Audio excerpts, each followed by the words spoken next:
একটি মুরগি জবাই করতে গিয়ে বাদ পড়ে মাথা, কিন্তু সেই মুন্ডহীন অবস্থাতেও বেঁচে ছিল দীর্ঘ 18 মাস। অবাক হচ্ছেন?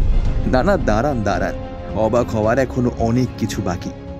ছোটবেলায় আমরা না খাওয়া দাওয়া করলে বা দুষ্টুমি করলে বাড়ির বড়রা আমাদের ভয় দেখাতো বিভিন্ন ভূতের নাম বলে, যেমন পেতনি, জুজু, শাকচুন্নি, আবার স্কন্দ কাটা ভূত।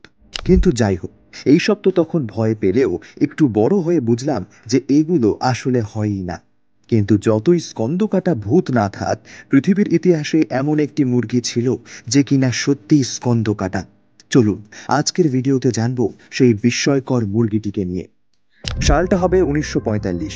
যুক্তরাষ্ট্রের কলোরাডো অঙ্গরাজ্যের ফ্লুইটাতে লয়েড ওলসন নামের এক ব্যক্তি তার পারিবারিক খামারে কাজ করছিলেন। বাজারে নেওয়ার জন্য বেশ কিছু মুরগি জবাই করছিলেন তিনি।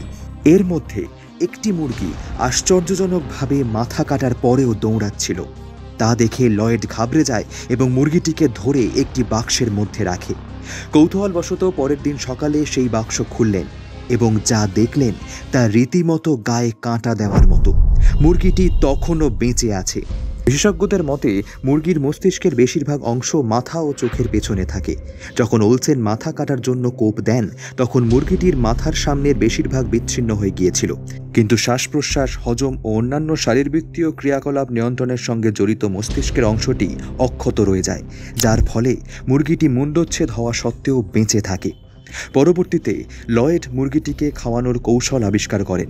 সেটির খাদ্যনালীতে ড্রপার দিয়ে জল ও তরল খাবার দিতেন, পাশাপাশি সিরিঞ্জ দিয়ে গলা থেকে শ্লেষ্মা অপসারণ করতেন।